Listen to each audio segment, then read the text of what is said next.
Bismillahirrahmanirrahim. Allah'a hamd, Resulü Kibriya Efendimiz sallallahu aleyhi ve selleme salat ve selam olsun. Saygıdeğer bakanlarım, bakan yardımcılarım, koordinasyon kurulumuzun değerli temsilcileri ve basın mensupları, sözlerime başlarken hepinizi hürmet ve muhabbetle selamlıyorum. Toplantımızın hayırlara vesile olmasını Cenab-ı Hak'tan niyaz ediyorum. Milletimiz ve tüm insanlık için hayati öneme sahip bir meselenin ele alındığı bu buluşmanın hayırlara vesile olmasını temenni ediyor. Fikir ve emekleriyle katkı sunan herkese şükranlarımı arz ediyorum. Değerli katılımcılar, yüce dinimiz İslam'a göre insan eşrefi mahlukattır. Bu açıdan herhangi cinsiyet ayrımı olmaksızın tüm insanlar aynı değere sahiptir. Allah katında daha değerli olmanın yegane ölçüsü de takvadır, sorumluluk bilincidir. İnsan, Cenab-ı Hakk'ın muhatap kabul ettiği, onu akıl ve iradeyle donatarak kulluk emanetini yüklediği sorumlu bir varlıktır. İnsana yüklenen bu sorumluluğun sınırı ise ilahi adaletle çizilmiştir. Her insan, kendisine lütfedilen imkanlar, yetenekler nispetinde bu sorumluluğa sahiptir. İnsanın fıtratına ve mizacına göre vahiy ile tespit ve tayin edilen söz konusu sorumluluklar ise peygamberler vasıtasıyla tüm insanlığa bildirilmiştir. Hz. Adem'den Hz. Muhammed Mustafa'ya kadar bütün peygamberler insanın kendine, Rabbine ve çevresine karşı sorumluluklarını gerektiği gibi yerine getirmesi için rehberlik etmişlerdir. Yeryüzünde herkesin can, mal, akıl, onur ve mahremiyetini teminat altına alacak bir hayat nizamı kurmanın mücadelesini vermişlerdir. Kıymetli hazirun, yüce dinimiz İslam'ın yeryüzünde yerleştirmeyi hedeflediği en temel yaklaşım, her canlıyı emanet bilmek ve her birine adaletle, merhametle muamele edebilmektir. Kur'an-ı Kerim ve sünnet-i seniyye, bunu hayatın vazgeçilmez bir ilkesi olarak teklif etmektedir. Bu ilke ile çelişen her türlü yaklaşımla mücadele etmeyi de insani bir görev olarak bizlere telkin etmektedir. Bu bağlamda bilhassa adalet ilkesi insanın tüm varlık alemiyle ilişkilerinin nirengi noktasında yer alan bir husustur. Zira adalet terazisi bir kez şaştığında orada hakkaniyetten, merhametten, şefkatten, iyilikten söz etmek mümkün olmayacaktır. Adaletin ihlal veya ihmal edildiği yerde zulümler, haksızlıklar ve kötülükler kaçınılmaz hale gelecek, şiddet ise içinden çıkılmaz bir sarmala dönüşecektir. Maalesef günümüzde adalete kasteden ve evrensel insani değerleri öteleyen, mekanik ve faydacı bir yaklaşım bütün dünyayı etkisi altına almış gözüküyor. Bunun sonucu olarak küresel bir sorun haline gelen şiddet ise din, dil, ırk ve cinsiyet gözetmeksizin bütün insanlığı tehdit edecek bir boyuta ulaşmıştır. Nitekim bugün tüm insanlığı yoran bir şiddet sarmalıyla karşı karşıyayız. Bundan en fazla da çocukların ve kadınların etkilendiğini görmekteyiz. Dünyanın birçok bölgesinde masum insanlar acımasızca hedef alınmakta, özellikle kadınlar ve çocuklar vicdanları sızlatan uygulamalara maruz bırakılmaktadır. Zarafeti ve nezaketi en fazla hak edenlere reva görülen bu tutum, insanlığın bugünü ve geleceği açısından bir hayli endişe vericidir. Kıymetli katılımcılar, kadınların cinsiyet üzerinden bir ayrımcılığa tabi tutulması elbette insanlık dışı bir tutumdur. Hangi sebeple ve kim tarafından yapılırsa yapılsın, kadının onurunu rencide etmek ve ona yaşama hakkını bile çok görmek bariz bir cahiliye adetidir. Bu durum insan onuruyla bağdaşmayan bir zihniyet bozukluğunun ve hastalıklı bir ruh halinin göstergesidir. Yüce dinimiz İslam ister kadın ister erkek olsun herhangi bir insanın onurunu örseleyen ve şiddeti normalleştiren her türlü düşünce, anlayış ve yaklaşımı reddetmiştir. Özellikle kadına yönelik değersizleştirici söylem ve davranışları kesin bir dille yasaklamıştır. Peygamber Efendimizin bu husustaki tavrı son derece açıktır. Onun mümtaz hayatında kadınlara yönelik şiddeti meşrulaştıran herhangi bir söz, tutum ve davranış numunesine rastlamak asla mümkün değildir. Sizin en hayırlınız ailesine karşı en hayırlı olanınızdır. Ben de aileme karşı en hayırlı olanınızım. Hadis-i şerifi onun mezkur meseleye yaklaşımını açıkça ortaya koymaktadır. Allah Resulü'nün veda haccında yaptığı şu uyarı İslam'ın meseleye yaklaşımının en açık ifadesidir. Ey insanlar! Kadınların haklarına riayet ediniz. Onlara şefkat ve sevgiyle muamele ediniz. Onlar hakkında Allah'tan korkmanızı tavsiye ederim. Peygamber Efendimiz bu uyarısıyla bir yandan kadını ötekeleştiren ve metalaştırarak haysiyetini ayaklar altına alan cahiliye düşüncesini reddederken, diğer yandan da gönüllerde saygı ve muhabbeti, ailede rahmet ve meveddeti, toplumda hakkaniyet ve adaleti hakim kılmaya çalışmışlardır. Peygamber Efendimizin bu noktada özellikle aile kurumuna büyük bir önem atfettiğini görüyoruz. Zira aile toplumun mayası, özüdür. İnsan tüm değerlerini ailede öğrenmektedir. Tutum ve davranışlar kişinin içinde yaşadığı ailenin benimsediği değerler ekseninde şekillenmektedir.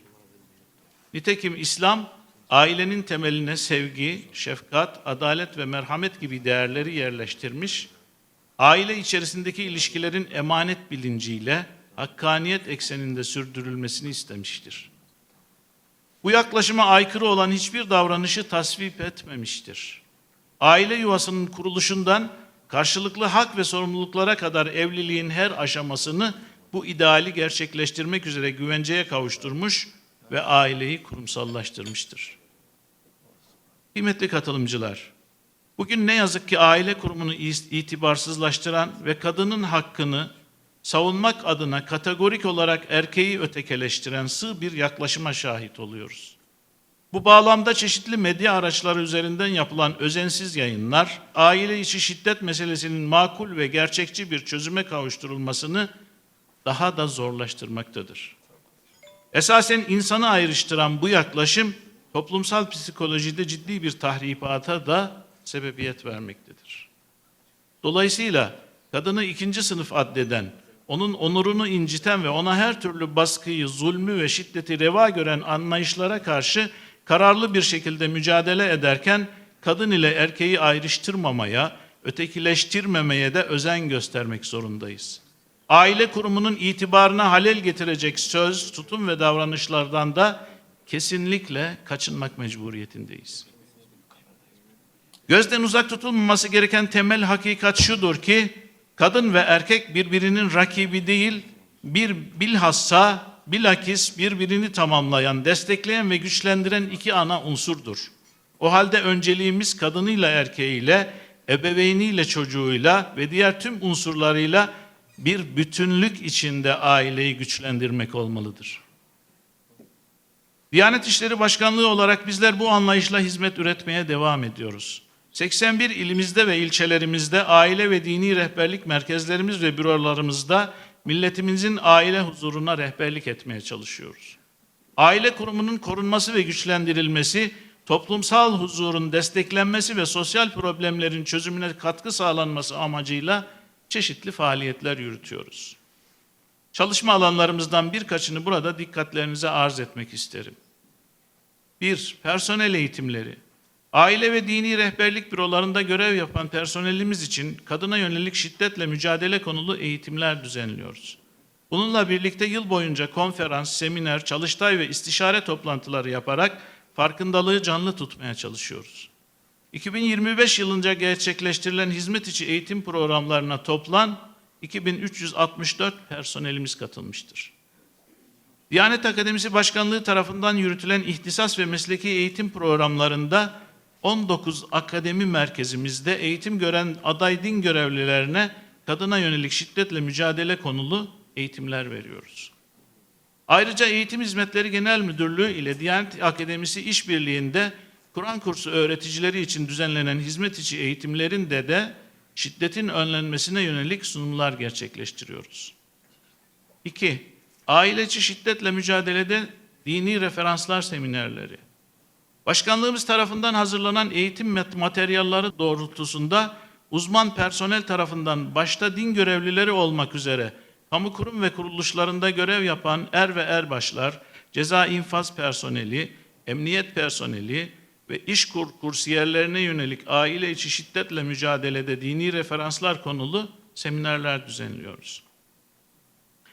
İçişleri Bakanlığımız tarafından kaymakam adaylarına yönelik gerçekleştirilen eğitim programlarında yetkin personelimiz vasıtasıyla aile içi ve kadına yönelik şiddetin önlenmesinde dini referanslar başlıklı sunumlar yapıyoruz. 3. Manevi destek ve farkındalık faaliyetleri.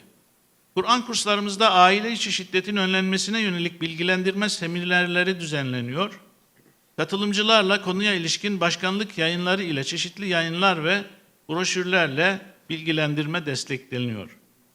Baba Okulu projesi kapsamında 81 ilde baba ve baba adaylarına yönelik gerçekleştirilen eğitimlerde ailede merhametin mimarı olarak baba modülü çerçevesinde İslam dininin şiddeti reddeden yaklaşımını anlatıyoruz. Bunun yanı sıra aile ve dini rehberlik büro ve merkezlerine başvurarak manevi destek ve dini rehberlik talebinde bulunan vatandaşlarımıza gerekli hizmet sunuyor, ihtiyaç halinde ilgili kurum ve kuruluşlara yönlendirmede yapıyoruz. 4. 25 Kasım Kadına Yönelik Şiddete Karşı Uluslararası Mücadele Günü faaliyetleri. Bu özel gün münasebetiyle müftülüklerimiz vasıtasıyla paneller, konferanslar ve çeşitli farkındalık programları düzenliyoruz.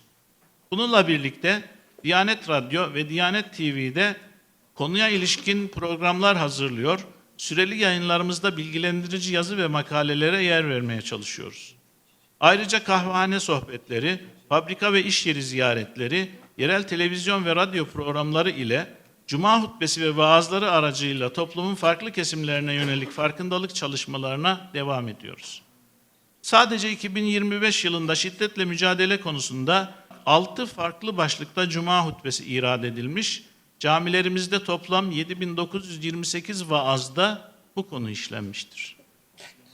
5. Kadın konuk evlerinde sunulan manevi destek hizmetleri. Başkanlığımız ile Aile ve Sosyal Hizmetler Bakanlığımız arasında imzalanan işbirliği protokolü kapsamında kadın konuk evlerinde manevi destek hizmetleri vermeye devam ediyoruz. Bu kapsamda 2025 yılı sonu itibariyle 70 ilde görev yapan 141 personel tarafından toplam 2412 faaliyet gerçekleştirilmiş ve 9925 kişiye ulaşılmıştır.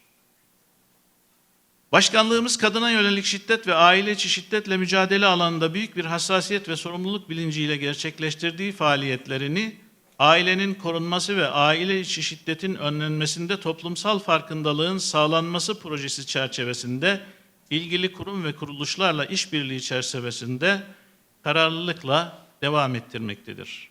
Sözlerime son verirken sizleri tekrar hürmet ve muhabbetle selamlıyorum.